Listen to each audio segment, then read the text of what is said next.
ఇలా భార్యాభర్తలుగా జత పరచబడి ఆ జీవితంలోకి అడుగు పెడుతున్నటువంటి ప్రతి భార్యాభర్తలు ఎప్పటికీ కలిసి కలకాలం వారి కాపురం చల్లగా ఉండాలి అంటే ప్రతి భార్యాభర్తలలో దేవుడు చెప్పినటువంటి ఒక మంచి గుణం అన్నది ఉండాలండి. ఎందుకంటే ఈరోజు భార్యాభర్తలుగా వివాహ వ్యవస్థలో అడుగు పెట్టడానికి ఈరోజు ఎంత సంతోషంతో సంబరంతో త్వరపడుతున్నారు, అంతే తొందరతో అంతే ఉత్సాహంతో భార్యాభర్తలాగా ఉండకుండా విడిపోవడానికి కూడా చాలా జంటలు సిద్ధమవుతున్నాయి. చాలా మంది సెలబ్రిటీలు మనం చూస్తున్నాం.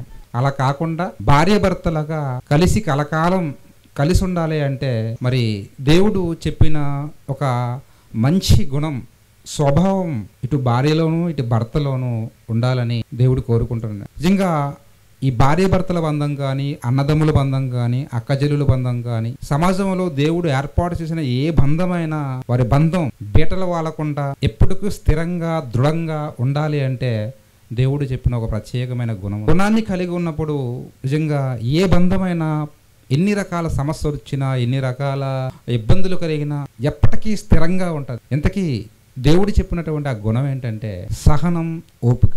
ఈరోజు సహనం, ఓపిక ఈ గుణాలు కలిగి ఉన్నటువంటి వారిని చూస్తే సమాజంలో కొంతమందికి ఏంటంటే చేతకాని వారుగా కనిపిస్తుంటారు, పిరికివారు అనుకుంటుంటారు, అసమర్థులు అనుకుంటుంటారు, చేతకాని వారు అనుకుంటుంటారు. సమాజం ఏదనుకున్నా ఎలాగనుకున్నా పక్కన పెడితే ఈ ఓపిక, సహనం అన్నటువంటి ఈ గుణాన్ని కలిగి ఉంటే పిల్లరా నిజంగా ఎన్నో ప్రయోజనాలు ఉన్నాయండి. అంతేకాదు ఈ ఓపిక, సహనం అన్నటువంటి గుణాన్ని కలిగి ఉండకపోతే ఎన్నో నష్టాలు కూడా ఉన్నాయి. భూమి మీద మహానుభావుడు యేసుక్రీస్తు వారు శరీరధారిగా ఉన్న దినములలో మనల్ని పరలోకానికి చేర్చడానికి ఎన్నో విలువైనటువంటి మాటలు పలికాడు. ఆయన పలికిన ప్రతి మాట అద్భుతం, విశేషం. అందులో ఆయన నోట నుంచి ఒక మాట జాలువారిందండి.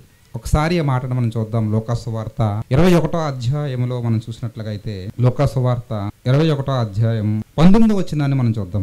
లూకాసు వార్త 21వ అధ్యాయం 19వ వచనాన్ని మనం చూస్తాం. మీరు మీ ఓర్పు చేత మీ ప్రాణములను దక్కించుకుందురు.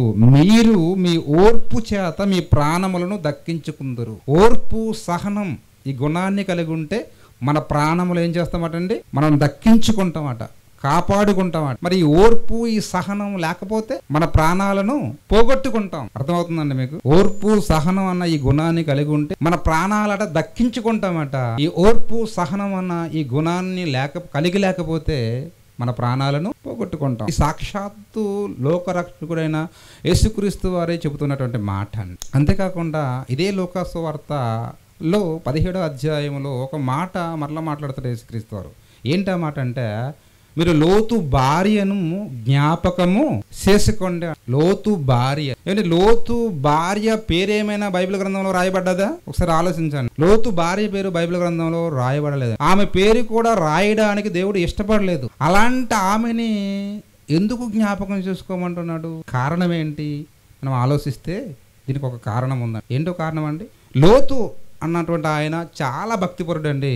ఇతను సొదొమ, గొమొర అన్నటువంటి పట్టణాలలో జీవిస్తున్నాడు. ఇక సొదొమ, గొమొర పట్టణాలలో ఉన్నటువంటి ప్రజలు ఎలాంటి వాళ్ళు అంటే విపరీతమైనటువంటి కామ వికారమైనటువంటి శాస్త్రలు కలిగిన వారు, అలా దుర్మార్గులుగా కనిపిస్తుంటారండి. ఎంత దుర్మార్గులు అంటే ఎంత వికృతమైనటువంటి నిజంగా కామ వికారంతో ఉన్నారు అంటే లోతు గారి ఇంటికి పరలోకం నుంచి దేవదూతలు వస్తారండి. దేవదూతలు వచ్చినప్పుడు ఈ సొదొమ, గొమొర పట్టణాల్లో ఉన్నటువంటి ప్రజలందరూ, అందులో బాలురు ఉంటారు, యవ్వనులు ఉంటారు, వృద్ధులు ఉంటారండి. వీళ్ళందరూ కలిపి లోతుగారి ఇంటి మీద పడతారండి. లోతుగారు డోర్ ని కొడుతున్నారు ఇలాంటి సాయంత్రం వేళ. ఎందుకు అని లోతుగారు బయటకు వస్తే లోతుగారితో మాట్లాడుతున్నారు. ఇదిగో మీ ఇంటికి వచ్చారే అదుతులు, వారిని అర్జెంటుగా బయటకు పంపించండి, మాకు అప్పగించండి. ఎందుకట? వారితో ఓడడానికి, వారిని సైనించడానికి. చూడండి వీరి పరిస్థితి ఎలాగుందో చూడండి. ఇలాంటి పరిస్థితుల్లో దేవుడు నిజంగా ఒక నిర్ణయాన్ని తీసుకున్నాడండి.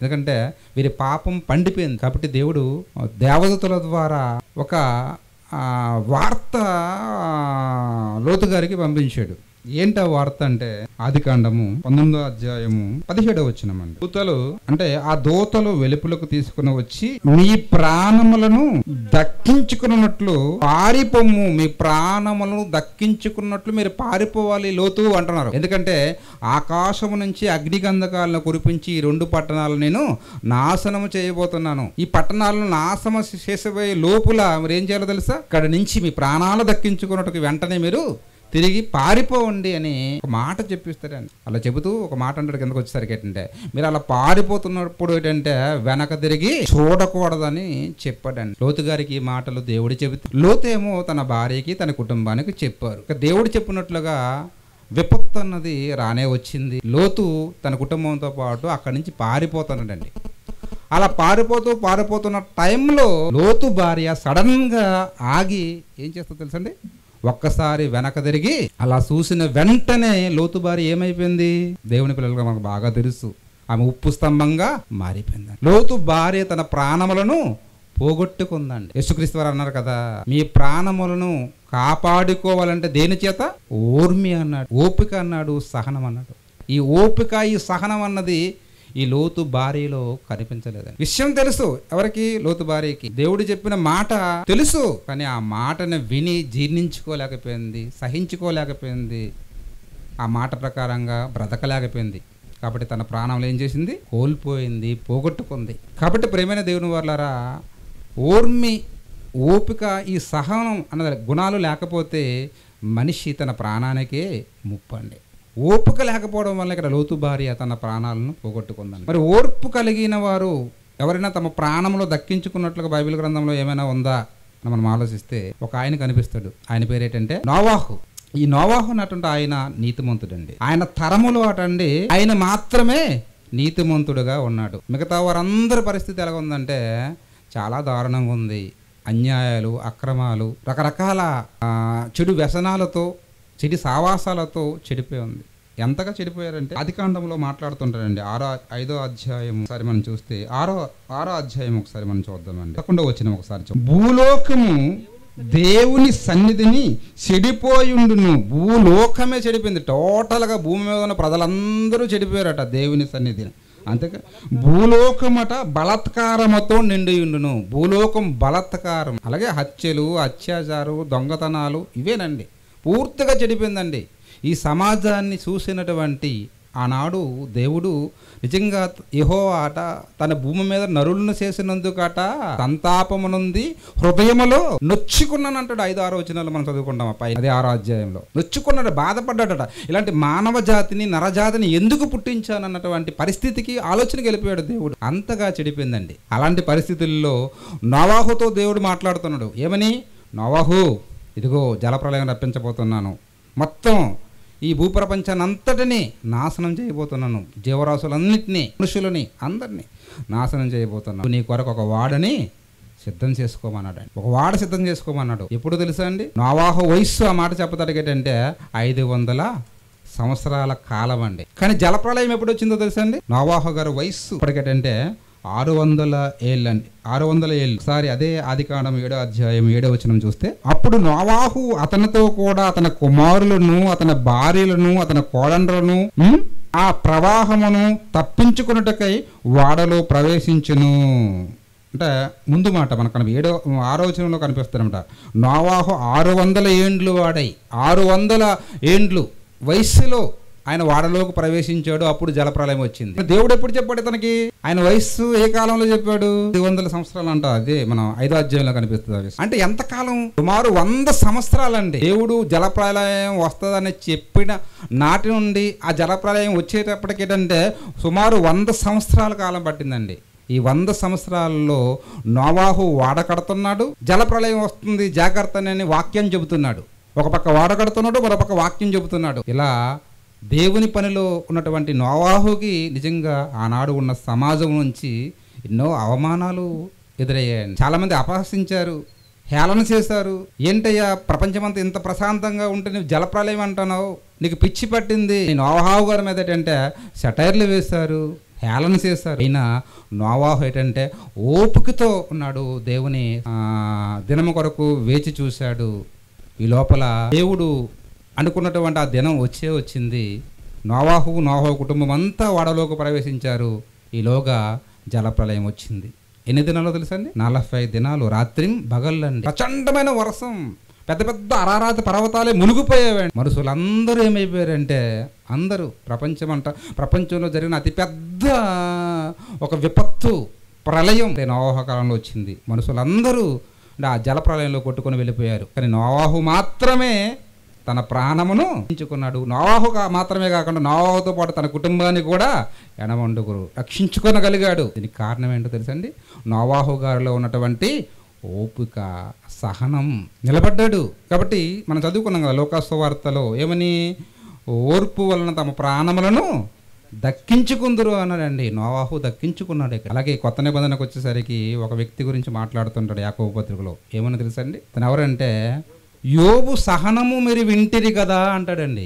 ఎవరి సహనము? యోబు గారి సహనం మనందరికీ తెలుసండి. యోబు ఎంత భక్తిపరుడంటే, నిజంగా ఆ తరములో ఆయనంత భక్తిపరుడు మరొకడు లేడు అని దేవుడే అంటాడు. భక్తిపరుడే కాదు, యోబు చాలా ధనవంతుడు. ఎంత ధనవంతుడు అంటే అతని ఆస్తుపాస్తుల వివరాలు యోబు గ్రంథం 1వ అధ్యాయంలో మనకు కనిపిస్తుంటాయి. 7,000 గొర్రెలు ఉంటాయి, 3,000 ఒంటులు అంటాడు, 500 జతల ఎడ్లు అంటాడు, 500 జతల ఆడగాడుదలు అంటాడు, బహుమంది పనివారు, బహుమంది సేవకులతో నిజంగా చాలా ఆస్తిపరుడుగా కనిపిస్తుంటాడు. ఎవరు? ఊజు దేశంలో తనకంటే మించినవారు, తూర్పు దిక్కున ఉన్న వారందరికంటే చాలా ఆస్తిపరుడట. అంతేకాదు తనకు 10 మంది సంతానం, 3 కుమార్తెలు, 7 కుమారులు, 10 మంది సంతానం అండి. నిజంగా యోబు ఎంత సహనం గలవాడంటే, తన 10 మంది పిల్లలు ఎక్కడ దేవుని దృష్టికి విరోధంగా ప్రవర్తిస్తారేమో అన్న అనుమానంతో, సందేహంతో వారు పాపం చేశారా లేదన్నది అక్కడ క్లారిటీ లేదు. దేవుని దృష్టిలో అపరాధులుగా మారుంటారేమో అన్నటువంటి అనుమానంతోనే ఏం చేస్తుంటారంటే, ప్రతి దినము ఆయన ఏం చేస్తుంటారు తెలుసా?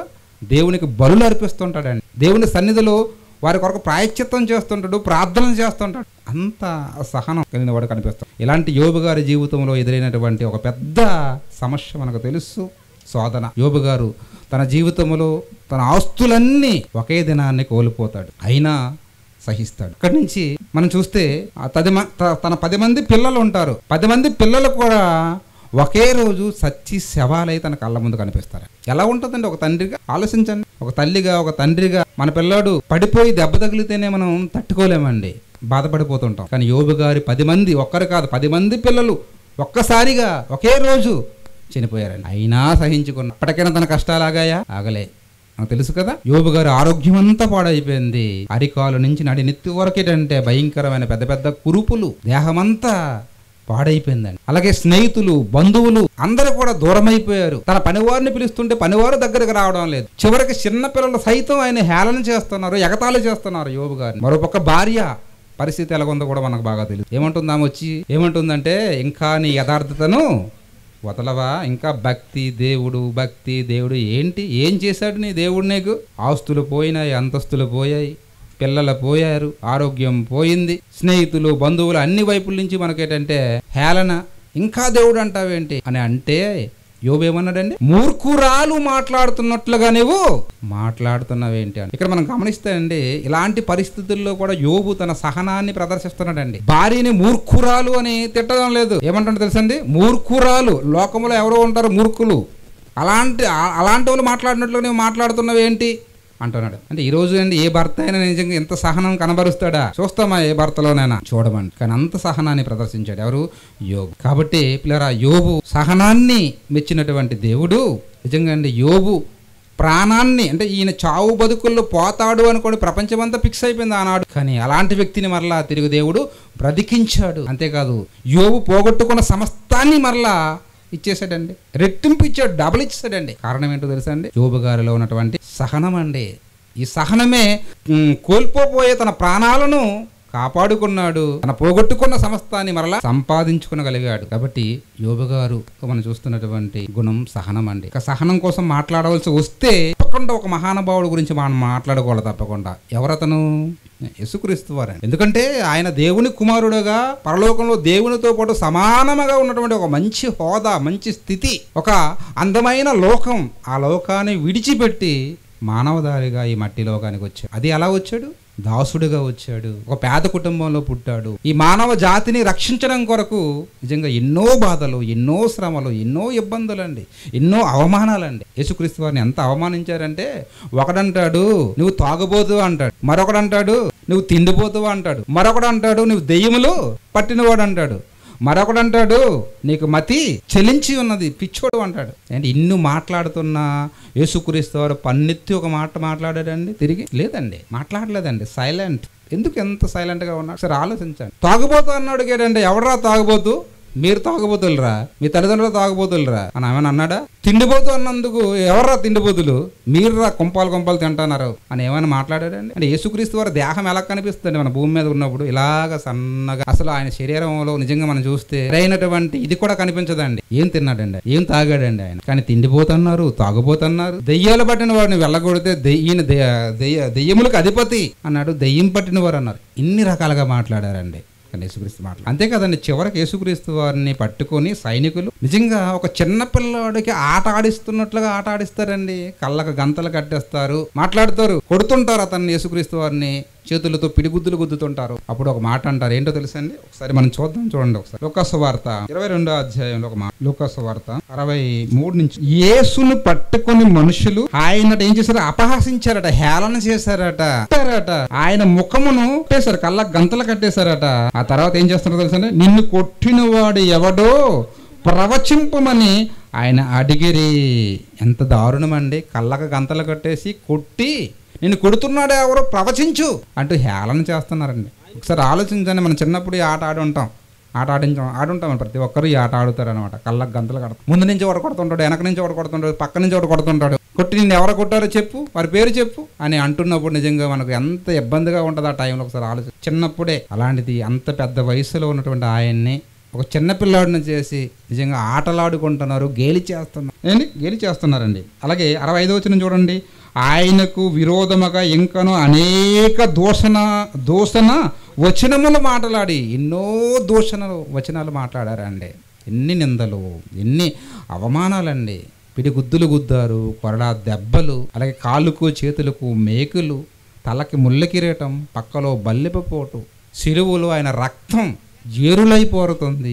ఆయన దేహమంతా నాగలతో భూమిని దున్నితే ఎలాగైతే సాళ్ళు విడిపోతుంటాయో అలాగా ఆయన దేహం ఏంటంటే నాగలతో దున్నబడినట్లుగా చాలులుగా విడిపోయి కారుతుంది. అయినా ఆయన సహించాడు, ఓర్చుకున్నాడే తప్ప ఒక్క మాట కూడా మాట్లాడలేదు. మొత్తానికి యేసుక్రీస్తు వారి యొక్క ఈ సహనాన్ని, ఈ ఓపికను చూసి ఆనాడు ఉన్నటువంటి పిలాతు, రోమా గవర్నరే, ఆయన సాకు తిన్నాడండి. ఒకనొక టైంలో యేసుక్రీస్తు వారిని పట్టుకొని శాస్త్రులు, పరిసయ్యులు ఆయన ముందు నిలబెట్టి ఎన్నో అభియోగాలు చేశారండి, ఎన్నో నిందలు వేశారు, ఏదేదో మాట్లాడుతున్నారు. ఇప్పుడు యేసుక్రీస్తు వారు ఎలాగున్నారో ఒకసారి మనం ఈ వచనం, మార్కు సువార్త 15వ అధ్యాయము 3వ వచనం అండి. మార్కు సువార్త 15వ అధ్యాయము 3వ వచనాన్ని ఒకసారి మనం. ప్రధాన యాజకులట ఆయన మీద అనేకమైన నేరముల మోపగా, ఒకటి కాదు రెండు కాదట, అనేకమైన నేరాలు మోపారటండి.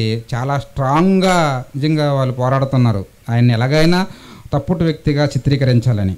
అందుకు పిలాతు ఆయన చూసి, మరలా నీ ఉత్తరమేమి చెప్పవా? నీ మీద వీరు ఎన్నెన్ని నేరములు మోపుచున్నారో చూడుము. ఏంటి ఇన్ని నేరాలు మోపుతున్నారు? నీ పక్షాన నీవేది వాదించవా? నిన్ను నీవు నిరూపించుకోవా? నీ యథార్థతను కనపరుచుకోవా అని పిలాతు, రోమా గవర్నర్ అడుగుతున్నాడండి. అడుగుతుంటే యేసుక్రీస్తు వారు ఏంటంటే ఒక్క మాట కూడా బదులివ్వడం లేదండి, సహిస్తున్నాడు అంత. పిలాతు గారు ఒకసారి ఆయన ఏమంటుండో తెలుసా? ఆయనను 5వ వచనం అండి. ఆయనను యేసు ఏ ఉత్తరము చెప్పలేదు గనుక పిలాతు ఆశ్చర్యపడిపోయాడండి. యేసుక్రీస్తు వారి ఈ సహనానికి, ఓపికకి ఆశ్చర్యపడిపోయాడు. అప్పటి వరకు ఎవరిని, ఏ నేరస్తుడిని చూసి ఉండలేదు ఆయన. ఏ వ్యక్తిలోని ఎంత సహనము, ఎంత ఓపిక చూడలేదు ఒక అధికారిగా. ఆశ్చర్యపడిపోయాడండి యేసుక్రీస్తు వారి యొక్క సహనాన్ని. ఎందుకండి యేసుక్రీస్తు వారు ఎంత సహనాన్ని ప్రదర్శించాడు, ఎంత ఓపికగా ఉన్నాడు, ఎందుకు ఇన్ని నిందలు, ఇన్ని తిరస్కారాలు, ఇన్ని అవమానాలు భరించాడంటే దీనికి ఒక కారణం ఉందండి. ఊరికే కాదు, దీనికి ఒక ప్రత్యేకమైన కారణం ఉంది. ఆ కారణం ఏంటో తెలుసా? ఒకసారి హెబ్రీ పత్రిక మనం చూద్దామండి. 12వ అధ్యాయము 12వ అధ్యాయం 2వ వచనంలో 2వ వచనం చదువుకుందామండి పూర్తిగా. మనం కూడా ప్రతి భారమును సులువుగా చిక్కులు పెట్టి పాపమును విడిచిపెట్టి విశ్వాసమునకు కర్తయు దానిని కొనసాగించేవాడినైనా యేసు వైపు చూచుచు మన ఎదుట ఉంచబడిన పందెములో ఓపికతో పరిగెత్తాలా. మన మందు ఉంచబడిన పందెం పరలోకానికి చేరుకోవాలి అంటే ఏముండాలి? ఓపిక, సహనం ఉండాలి. ఓపికతో పరిగెట్టాలండి. పరుగు పందెం మధ్యలో ఆపకూడదు. చాలా మంది కంటే ఓపిక ఈరోజు నశించిపోతుందని. అంటే ప్రభువు నమ్ముకున్న ప్రారంభ దినాలలో, బాప్తీసం తీసుకున్నటువంటి తొలి దినాలలో, సత్యం చెంతకొచ్చినటువంటి తొలినాలలో నిజంగా చాలా ఓపిక, దేవుని వాక్యం కొరకు, దైవ కార్యక్రమాల కొరకు నిజంగా చాలా దూరం ప్రయాణం చేస్తుంటాం. అసలు దైవ కార్యక్రమాలలో ఎప్పుడూ కనిపిస్తూ ఉంటాం, కానీ కొంత దూరం వెళ్ళేసరికి మనలో ఓపిక ఏమైపోతుందంటే నశించిపో. కాబట్టి అలా ఉండకూడదు, ఓపికగా పరిగెత్తాలి. అంతేకాకుండా ఓపికతో పరిగెత్తుదాము. ఆయన ఎదుట ఉంచబడిన ఆనందము కొరకు. యేసుక్రీస్తు వారు ఎందుకు ఎంత సహిస్తున్నాడో, ఎంత ఓర్చుకుంటున్నాడో ఆయన ముందు ఆనందం ఉందన్నమాట. అదే పరలోకం.